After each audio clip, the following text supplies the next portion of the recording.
Selamat datang di Pitutur Channel, saudara-saudaraku.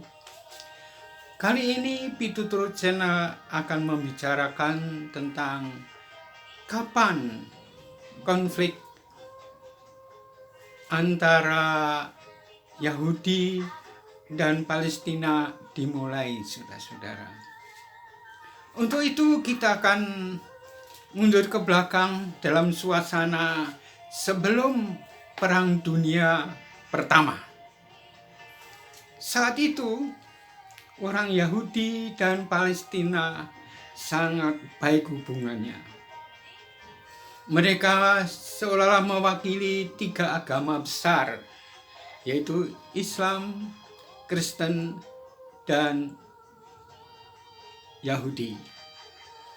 Mereka saling menghormati sehingga tempat-tempat bersejarah ketiga agama itu dipelihara dengan baik. Namun keadaan yang begitu baik, saling bekerja sama, mulai berubah setelah Perang Dunia Pertama, saudara-saudara. Mengapa? Sebab sebelum Perang Dunia Pertama, daerah Palestina itu dikuasai oleh Ottoman.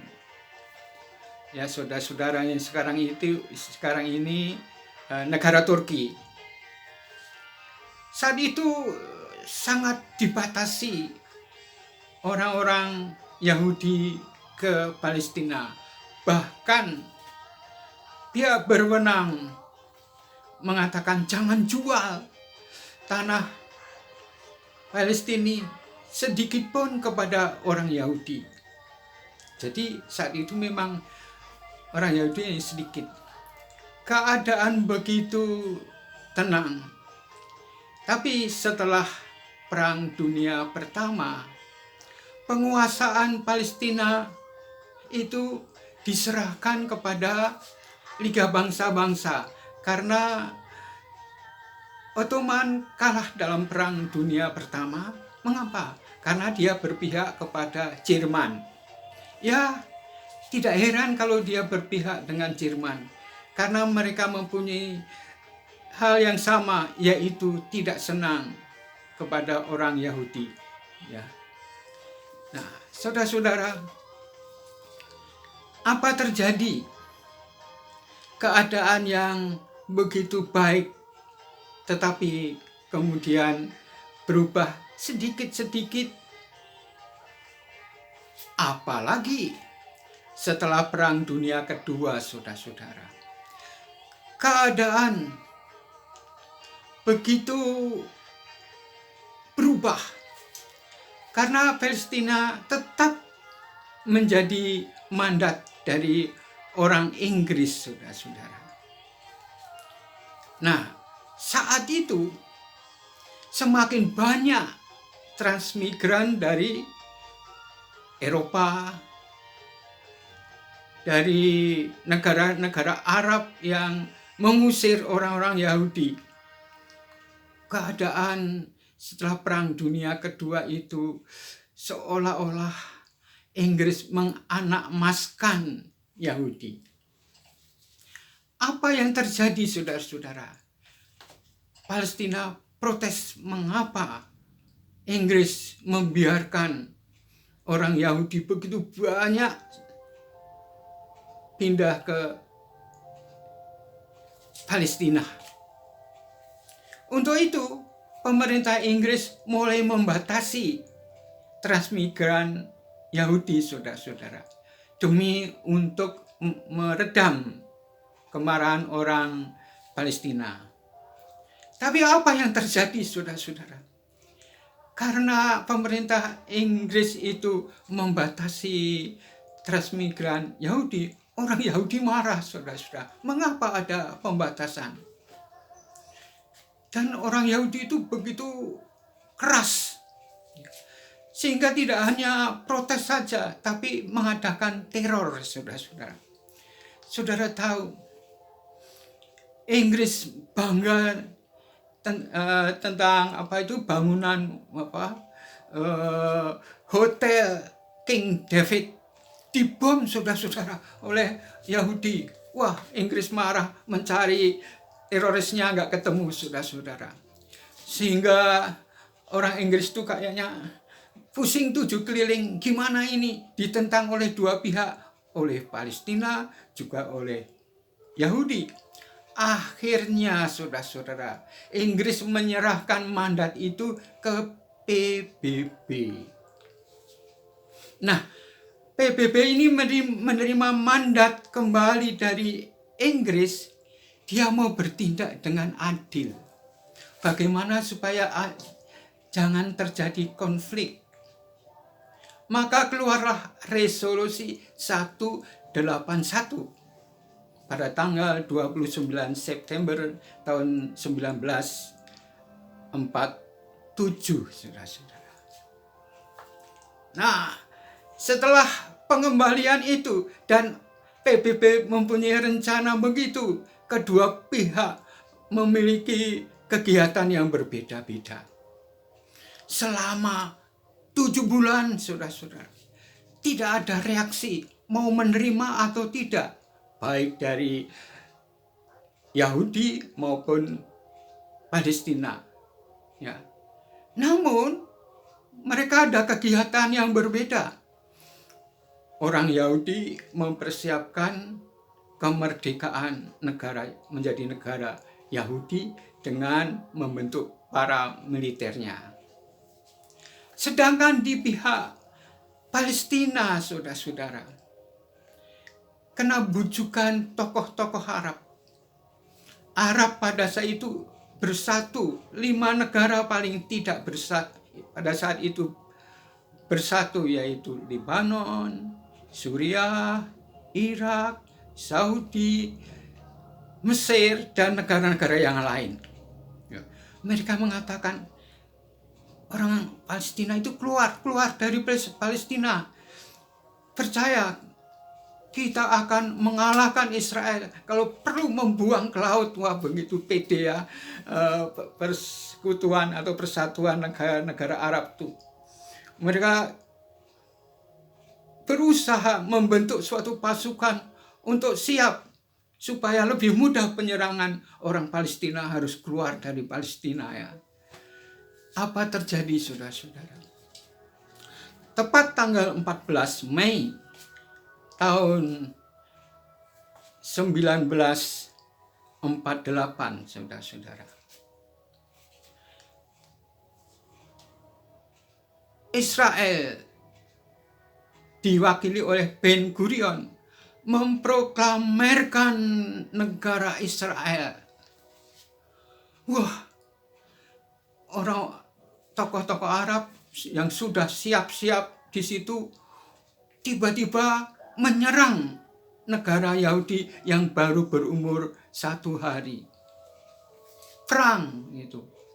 Perang pertama kali antara Arab yang membela Palestina dengan Israel. Perang terjadi dengan kesederhanaan. Orang-orang Yahudi melawan persatuan Arab itu.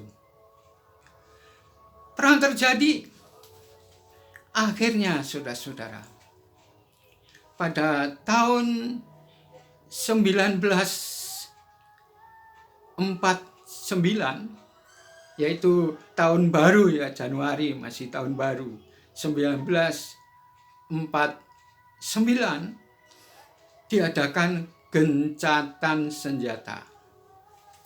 Berarti tidak ada yang kalah, tidak ada yang menang. Namun pihak Israel lebih beruntung sebab mereka bisa memperluas daerahnya sehingga Palestina kehilangan daerah. Saudara-saudara, apa yang terjadi sebelumnya, sebelum penyerangan atau sebelum adanya negara Palestina itu? Sebetulnya saudara-saudara,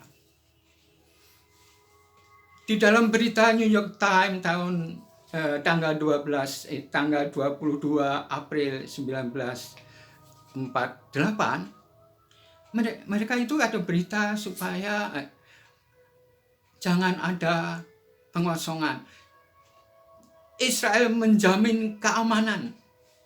Itu sebelum perang terjadi, saudara-saudara. Dan ada masjid yang disegel di daerah Tiberias.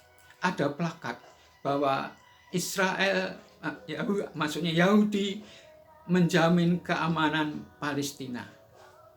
Dan kalau mereka kembali akan utuh, properti mereka tidak diganggu. Tapi kenyataan terjadi perang, saudara-saudara. Nah, dalam keadaan perang itu, yaitu saya ulangi lagi, diadakan gencatan senjata. Tapi Israel lebih beruntung mendapat perluasan daerah. Lalu dalam keadaan demikian, peristiwa ini sangat disayangkan. Karena apa? Karena Palestina mengosongkan daerah. Berarti orang Palestina tidak menggunakan kesempatan emas untuk mendirikan negara Palestina. Sayang sekali. Kesempatan emas yang begitu baik resolusi 181, tapi tidak dianggap oleh bangsa Palestina. Sayang, saudara-saudara. Dari peristiwa apa yang kita dengar pada saat ini, saudara-saudara, harus diluruskan berita bahwa seolah-olah Israel mengusir bangsa Palestina. Awalnya dalam perang antara mereka yang pertama kali, bukan Israel yang mengusir Palestina, tapi Palestina dipengaruhi oleh negara Arab untuk mengosongkan Palestina. Hal ini perlu kita ketahui, saudara-saudara. Untuk perang selanjutnya kita tidak membicarakan. Tapi sekali lagi, dalam perang Israel dan Palestina untuk pertama kali, orang Israel tidak mengusir Palestina, tapi orang Palestina yang mengosongkan diri atas bujukan negara-negara Arab. Itulah sebenarnya yang terjadi. Namun demikian, banyak suatu pertanyaan, saudara-saudara. Mengapa Israel yang saat itu senjatanya sederhana, tidak seperti sekarang ada IDF segala ya, dulu belum ada. Jadi dengan senjata seadanya. Padahal tokoh-tokoh atau negara-negara Arab jumlahnya banyak. Ada suatu rahasia. Setiap peperangan antara Arab dan Israel seolah-olah awalnya kalah tapi berakhir dengan kemenangan.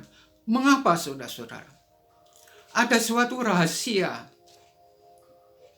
Apa itu rahasia? Mungkin saudara pernah lihat di YouTube. Kita bisa menyaksikan itu. Di mana waktu pilot-pilot mau menerbangkan ke Gaza itu, saudara-saudara, membom Gaza. Setiap peperangan orang-orang Israel selalu diawali membaca Alkitab Perjanjian Lama, yang istilahnya dalam kitab Taurat. Itu, saudara-saudara, itu memberikan suatu kekuatan mental di dalam diri orang Israel. Dia sudah ada keyakinan, aku harus menang. Saudara-saudara, ternyata dalam peperangan mereka mendahulukan dulu mendengar firman Tuhan.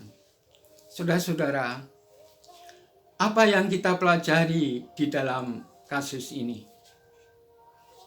Saudara-saudara, bijaklah dalam hidup ini. tepat-tepatlah menggunakan kesempatan yang kita miliki sewaktu-waktu.